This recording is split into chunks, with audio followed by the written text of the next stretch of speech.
Nuestro primer invitado de la mañana es el vicepresidente de la Asociación Bancaria de Panamá, Rolando de León, ex gerente general del Banco Nacional de Panamá, porque el tema de la culminación de la moratoria bancaria, ¿cómo puede ser ese aterrizaje suave para que miles de panameños que se acogieron a esta moratoria pues no se encuentre con una sorpresa de que se le ha triplicado su deuda, por ejemplo, de tarjetas de crédito o de hipoteca?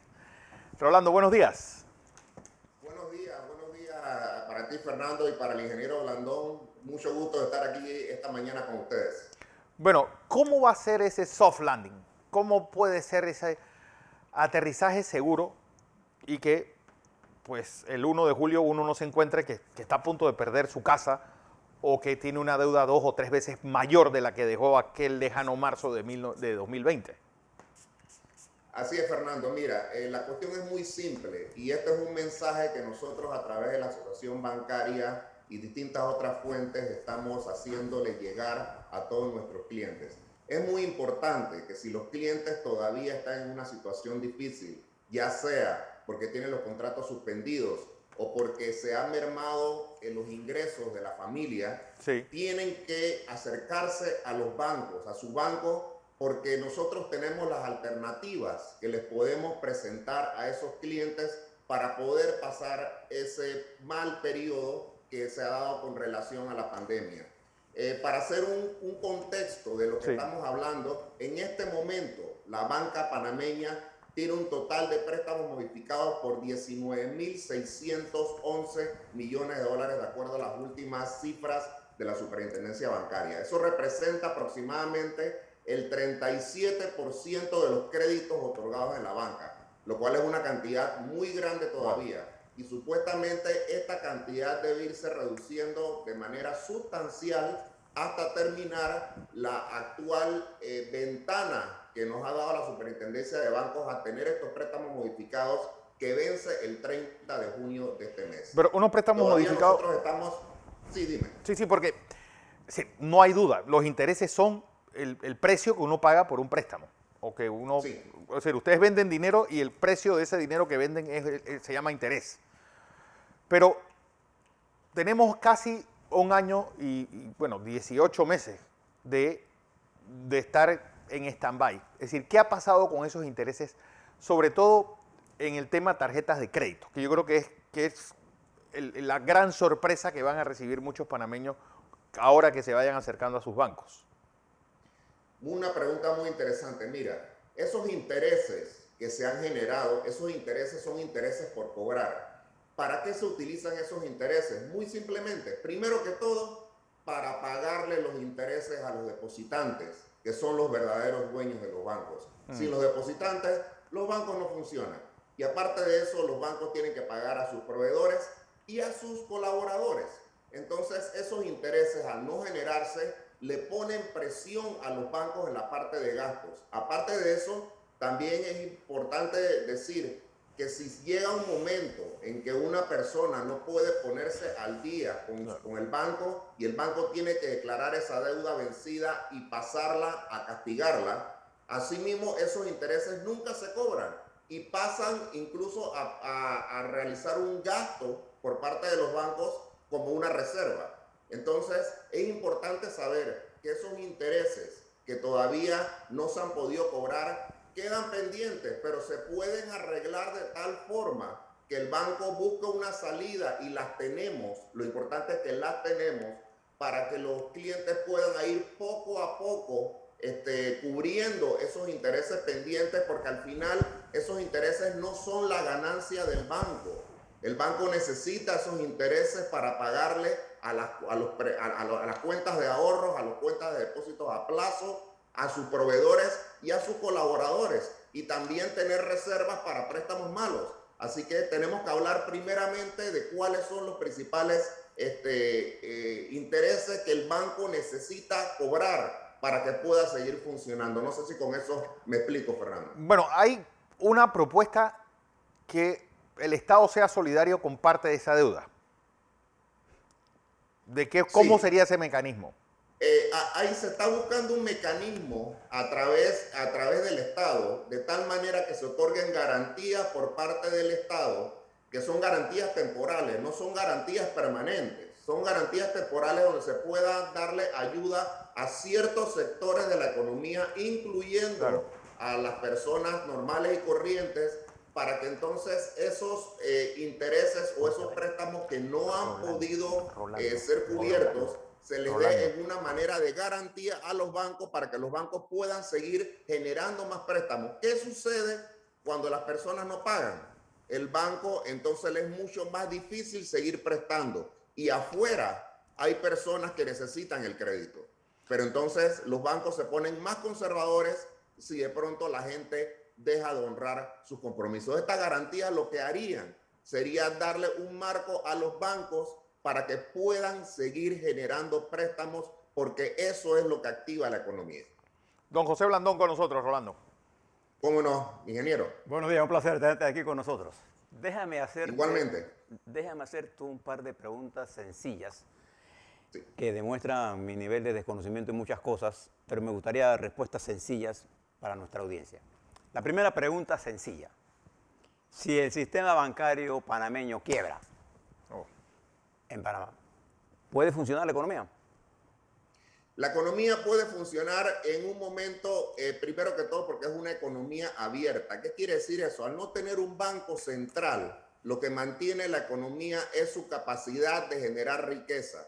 Y eso está en las manos de las personas, de las empresas y del Estado. Un componente importante también es la inversión extranjera. Si se diera una quiebra a los bancos, lógicamente eso no ha pasado anteriormente. Aquí han habido son quiebras puntuales y cierres bancarios, como se dio en el 89. Aún con un cierre bancario, que sería una cosa más o menos parecida, Sí. la economía pudo seguirse manteniendo ahora a duras cuestas, pero siguió funcionando. ¿Por qué? Porque Panamá tiene una economía abierta. No depende de una sola fuente, depende de varias fuentes de financiamiento y varias fuentes de fondos. Entonces, en un caso especial, donde se diera la quiebra de todos los bancos, lo cual es prácticamente casi imposible, eso podría pasar puntual, pero no una cuestión general, porque para poderse dar eso, todo el mundo tendría que llevarse el dinero para su casa, y eso tampoco es probable. Lo que sí es que la economía puede seguir funcionando dada su característica de que es una economía abierta tanto para los mercados, para las fuentes de financiamiento locales como internacionales. ¿Por qué le hice esa pregunta que parece una pregunta tonta? Porque creo que no hay una comprensión en un sector de la sociedad con respecto al papel que debe jugar nuestro sistema bancario. Y este sistema bancario se desarrolló gracias a la visión estratégica del doctor Nicolás Ardito Barletta y todo el equipo que trabajó junto con él, en donde él se convirtió a lo largo de estos últimos 40 años en el motor que produjo esta economía que tuvo la capacidad de crecer. Y llegamos a un punto como este, en donde el desconocimiento de cómo funciona el sistema bancario nos está llenando de propuestas y de satanizaciones que no nos van a conducir a ningún lado. Por ejemplo, nosotros estamos ahora mismo con un nivel de decisiones que son insostenibles en el tiempo. Los subsidios son insostenibles en el tiempo, igual que las moratorias son insostenibles en el tiempo. El que diga lo contrario está diciendo una mentira. Podemos llevarlo por 6 meses más y lo que vamos a hacer es agravar más la economía.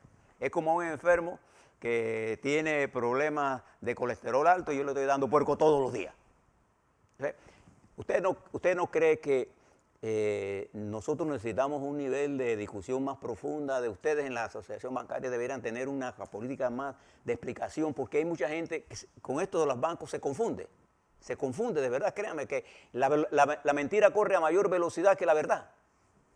Totalmente, y usted acaba de dar afirmaciones que son completamente ciertas. Hay ciertas premisas que se están manejando en el mercado que no son ciertas. Definitivamente las moratorias no sirven. Las moratorias lo que hacen es agravar la situación, y por otro lado usted pone bien acerca de los subsidios. Cualquier tipo de subsidios no puede ser permanente, tiene que tener una fecha de cumpleaños. Y es verdad, la asociación bancaria ha hecho mucho para tratar de llevar el mensaje a las personas, a sus cuentavientes de lo que está pasando, pero tenemos que hacer mucho más. Y es por eso que estamos aquí. Estamos aquí casualmente para ayudar a la audiencia en ese sentido. Le voy a dar un ejemplo. He escuchado el argumento de que en los bancos internacionales se presta 1%, A 0.5. o 0.1%, y el Banco Nacional de Panamá presta más alto. Entonces, es porque hay una falta de comprensión. Los bancos centrales tienen una función que es entregar capital al menor costo posible para que la economía se mueva, y los bancos comerciales cobran las tasas correspondientes. No hay que confundir una cosa con la otra. El Banco Nacional de Panamá es un banco que opera con criterios estrictamente comerciales. Correcto. ¿No? ¿Es así o no es así? Correcto. Es que es importante saber, el Banco Nacional de Panamá es un banco comercial como cualquier otro. Lo rigen las mismas leyes y las mismas condiciones que cualquier banco comercial en Panamá. La única diferencia es que el Estado es el dueño, pero queda bajo las mismas, tiene los mismos afectos que tiene cualquier otro banco comercial. No hay absolutamente ninguna diferencia en la ley y en los procedimientos bancarios. Y permítame otra pregunta. Yo estoy lleno hoy de preguntas sencillas, simples. Sí. Pero fíjese, por ejemplo, una de las críticas que yo más escucho sobre las tarjetas de crédito y de alto costo de los intereses. Entonces, hay una falta de comprensión en cuanto a qué es una tarjeta de crédito y cómo se diferencia de un préstamo normalmente. Una tarjeta de crédito no necesita aval mío ni yo tener ningún capital puesto para respaldar eso. Simplemente usted confía en mí y usted toma más riesgo. Cuando yo tomo más riesgo, yo cobro más, porque yo tengo que responder a los clientes míos que son mis ahorristas. Yo tengo que garantizarle a mis ahorristas que la rentabilidad de mi banco está garantizada. Entonces, Correcto. el uso de la tarjeta es una disciplina, porque la gente no cree que la tarjeta tiene un costo. La tarjeta tiene un costo. Un costo altísimo. Un costo alto, porque usted no está empeñando absolutamente nada. Cuando yo hago un préstamo en su banco, yo empeño algo o pongo algún aval, y entonces usted puede tener ciertos niveles de seguridad. ¿Es así o no es así? Eso es correcto. Es más, yo quisiera mandarle un mensaje a los cuentavientes allá afuera. La tarjeta de crédito es un método de pago rápido, ágil, transparente, que definitivamente la gente tiene que utilizar para poder llevar a cabo una correcta planeación de gastos, pero siempre sabiendo que eso no es un mecanismo de financiamiento, porque el financiamiento, tal como usted lo ha dicho, ingeniero Blandón, es muy caro.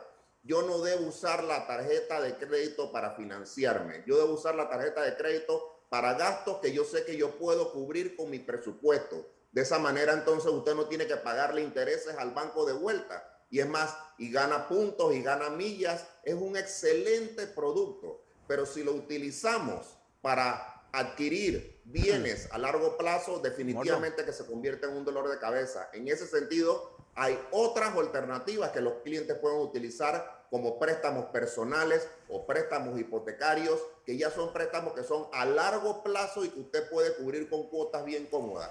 Pero el utilizar tarjetas de crédito para adquirir bienes de gran valor, definitivamente que no es una buena salida y no se recomienda. ¿Qué va a pasar ahora que uno vuelva con una reducción de salario y con una deuda mayor? Es decir, va a ser un quebradero de cabeza para los oficiales de cumplimiento y para las propias políticas del banco. ¿Qué se va a hacer?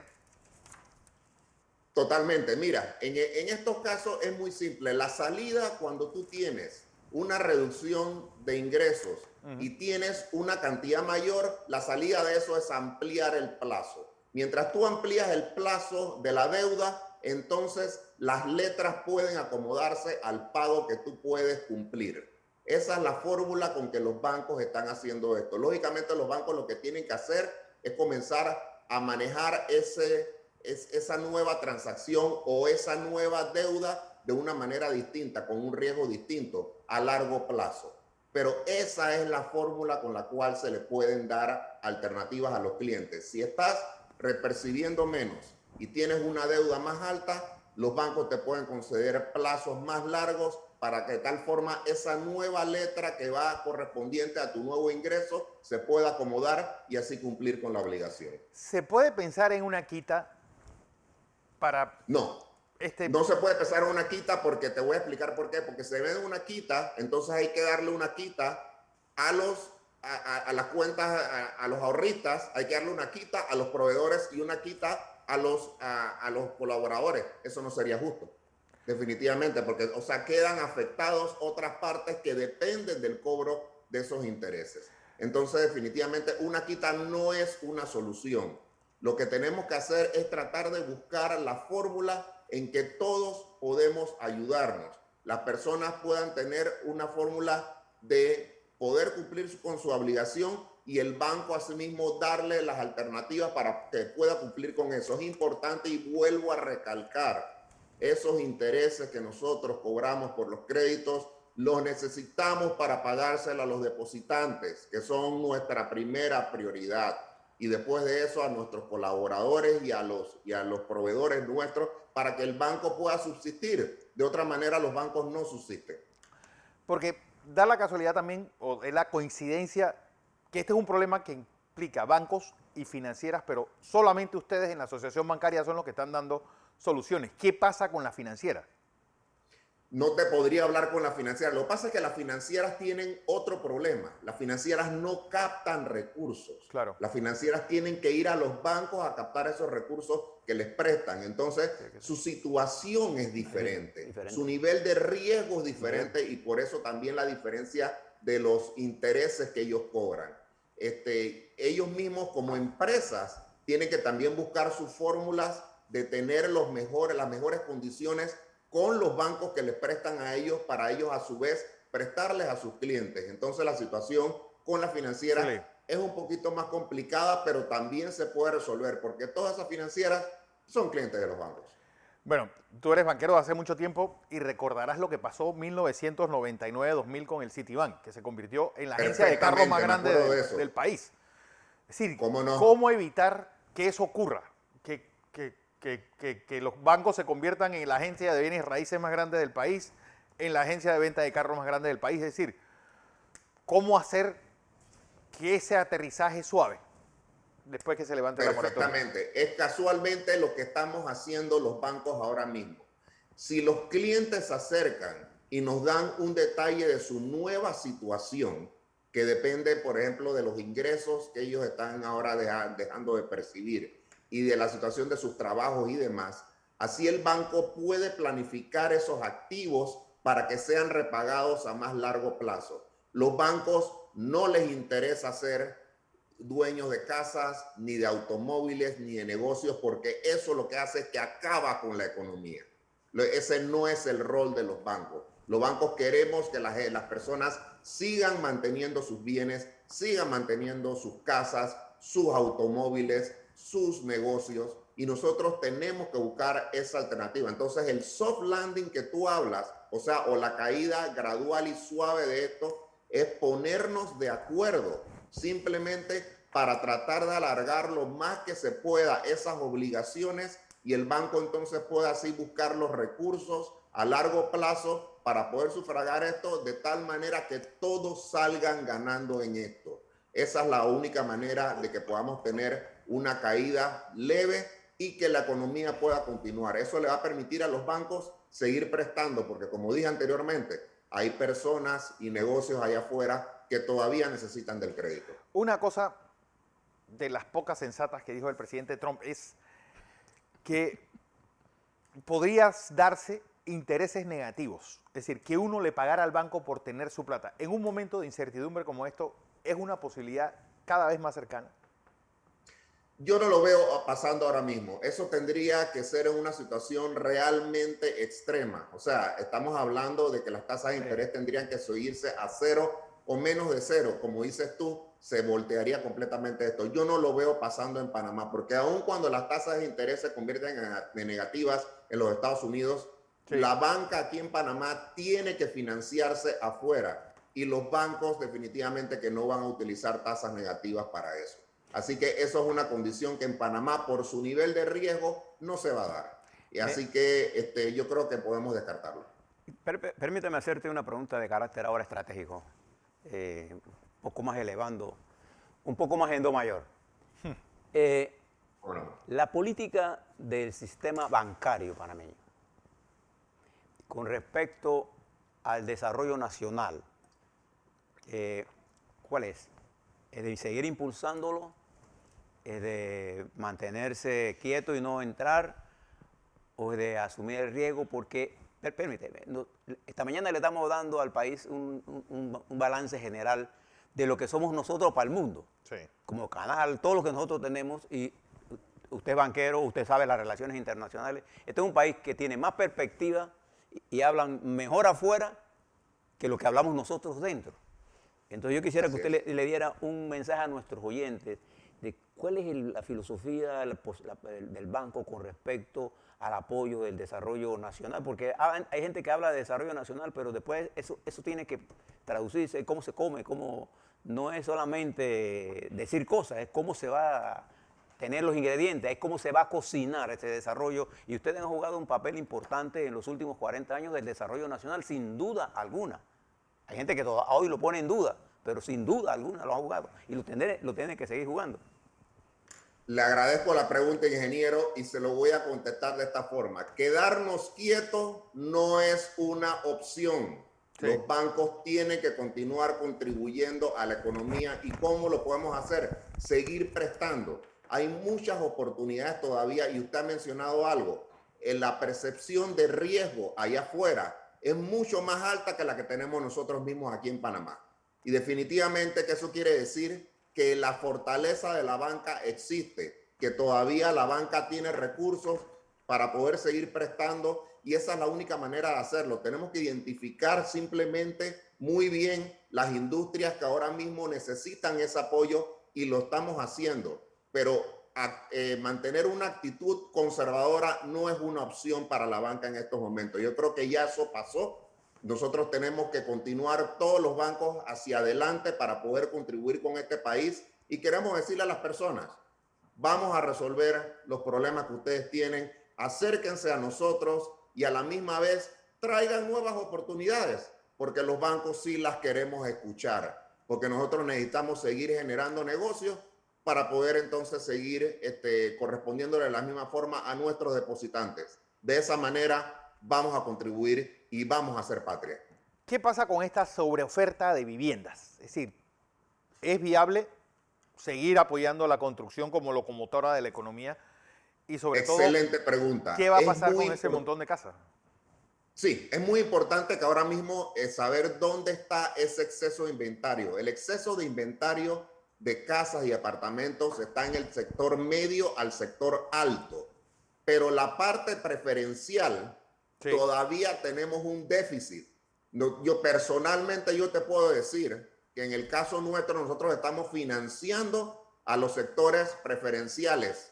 ¿Por qué? Porque hay demanda de ese sector, hay demanda de casas de ese lado. O sea que por un lado faltan casas y por otro lado están sobrando. ¿Por qué? Porque llegó un momento en que los precios de las viviendas del sector medio y del sector alto se hicieron bastante onerosos. ¿Y qué pasa? Entonces la capacidad de personas de adquirir esas viviendas que tienen un costo mucho mayor se ha evaporado. Definitivamente que eso va a tardar un tiempo en que podamos salir ese inventario, así que nosotros no vemos que se van a incentivar muchos proyectos de ese lado. Por otro lado, del sector preferencial, estamos viendo que hay una demanda.